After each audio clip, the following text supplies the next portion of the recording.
आता आपण आहोत ते पेनच्या जंगलामध्ये. खरं तर घनदाट असे संपूर्ण जंगल, किर्र असा अंधार आणि एक वेगळा असा थरार अनुभवता या संपूर्ण पेनच्या जंगलात अनुभवता येईल. आता तुम्हा सगळ्यांना प्रश्न पडला असेल की एवढ्या रात्रीच्या वेळेस झी 24 तासची टीम इथे का बरं आली. तर एक वेगळा असा उपक्रम पेनच्या व्याघ्र प्रकल्पांतर्गत सिल्लारी येथे सुरुवात करण्यात आलेली आहे. दिवसभराची वनसफारी केल्यानंतर डार्क स्काय पार्क मान्यता मिळालेला हा पहिला असा संपूर्ण देशातला प्रोजेक्ट असल्याचा दावा करण्यात येतोय. त्याचबरोबर आशिया खंडातील हा 5वा असा डार्क स्काय पार्क असल्याचा दावा सुद्धा पेंच प्रकल्पाकडून करण्यात येतोय. खगोल प्रेमींकरता ही एक वेगळी अशी पर्वणी आपल्याला म्हणता येईल. दिवसभराची वनसफारी केल्यानंतर जंगलात येऊन संपूर्ण प्रकाश प्रदूषण मुक्त असलेला संपूर्ण परिसर, या संपूर्ण परिसरात आपण बघू शकतो. हा जो आता जो प्रकाश तो थोडाफार जो दिसतोय तो आमच्या कॅमेरामॅननी लाईट लावलाय त्याच्यातून दिसतोय. बाजूलाच एक छोटासा तलाव आहे. सिल्लारीचा संपूर्ण परिसर आणि अनेक वन्य प्राणी सुद्धा या परिसरामध्ये येत असतात.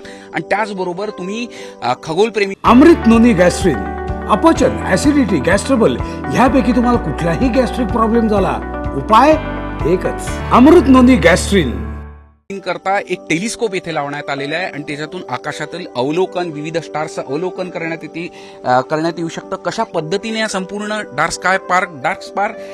स्काय सेंच्युरी नावाने संपूर्ण इमारत उभारण्यात आली आहे. कशा पद्धतीने हा उपक्रम राबवण्यात येत आहे, काही वन कर्मचारी आहे, कशा पद्धतीने हा उपक्रम राबवण्यात येतोय, काय मूळ उद्देश होता यामागचा? नमस्कार, मी शुभम बदन, सहाय्यक पर्यटन व्यवस्थापक म्हणून इथे पेंच व्याघ्र प्रकल्पात काम करतोय. तर याची डार्क स्काय सँच्युरीची संकल्पना अशी आहे की बऱ्याचदा इथे पर्यटक पेंच व्याघ्र प्रकल्पाच्या नावाने जंगल सफारी करीता येतात, परंतु नुसतं जंगल सफारी करून त्यांचं म्हणजे समाधान होत नाही. त्यांना एक एक्स्ट्रा ऍक्टिव्हिटी काय आहे पेंचमध्ये, तर डार्क स्काय सँच्युरी म्हणून हा जो प्रकल्प आहे हा पेंच व्याघ्र प्रकल्पाद्वारे नव्याने ही ऍक्टिव्हिटी सुरू करण्यात आली आहे. आणि हे पवनी एकसंघ नियंत्रण या वनपरिक्षेत्रातील वाघोली तलाव जे आहे त्या तलावाच्या बाजूला एक वॉच टॉवर उभारण्यात आला आणि तिथे हे तुम्ही बघताय की हे टेलिस्कोपद्वारे ही स्टार गेजिंग होत असते. आणि बऱ्याचदा इथून पर्यटकांना या टेलिस्कोपच्या माध्यमातून वेगवेगळ्या प्रकारचे विविध प्रकारचे तारे दाखवले जातात. अगदी बरोबर आहे. कशा पद्धतीने हे पोषक आहे जंगलाच्या दृष्टीने सुद्धा, कारण की संपूर्ण परिसरामध्ये प्रकाश प्रदूषण मुक्त संपूर्ण परिसर आहे. कशा पद्धतीने हा संपूर्ण उपक्रम राबवण्याकरता इथल्या आजूबाजूच्या गावातील तुम्ही लाईट्सचे प्रकाशमान कमी केले आणि कशा पद्धतीने राबवले संपूर्ण? बिलकुल सर, कसं आहे ना, हे जे स्टार गेजिंग आहे ती सुरू करण्याकरता वन विभागाला बरेचसे एफर्ट घ्यावे लागले. सर्वात अगोदर तर आजूबाजूचे गावं आहेत याच्या आजूबाजूला, तर त्या गावातील जे स्ट्रीट लाईट आहे त्या स्ट्रीट लाईटचे जे मुख्य तोंड आहेत ते खालच्या दिशेने करण्यात आले आणि इथला लाईट पोल्युशन अगोदर कमी करण्यात आला.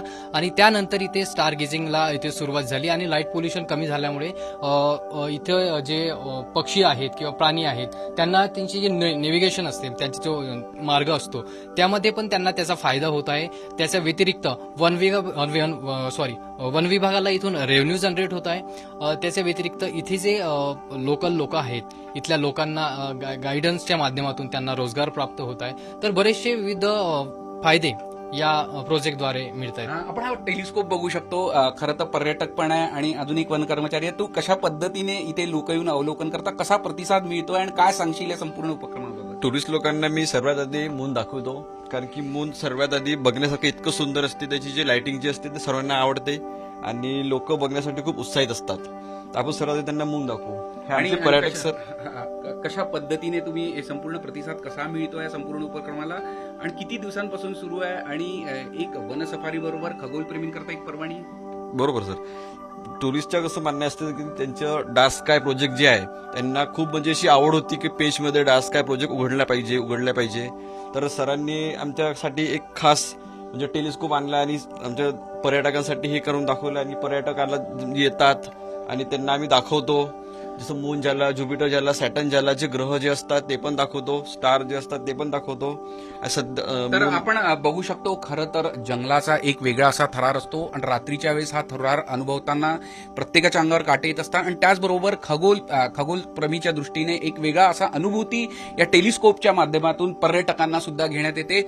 आपण बघू शकतो खरं तर हे पेंच जंगल आहे, किर्र कुट्ट असा अंधार आहे आणि त्याचबरोबर खगोल प्रेमीच्या दृष्टीने एक वेगळा अशी अनुभूती प्रत्येक पर्यटकाला इथे आल्यानंतर डार्क स्काय पार्क सेंच्युरी आपण म्हणू शकतो या संपूर्ण परिसरात घेता येईल. वाघोलीचा तलाव बाजूला, सिल्लारीचा सिल्लारीचं गेट आहे तिथून काहीशा अंतरावर आहे. एक वेगळी अशी अनुभूती, वेगळा असा उपक्रम पेंच व्याघ्र प्रकल्पाअंतर्गत हा सुरू करण्यात आलेला आहे. झी मीडियासाठी व्हिडिओ जर्नलिस्ट रत्नशील सातपुतेसह अमर काणे, सिल्लारी, नागपूर.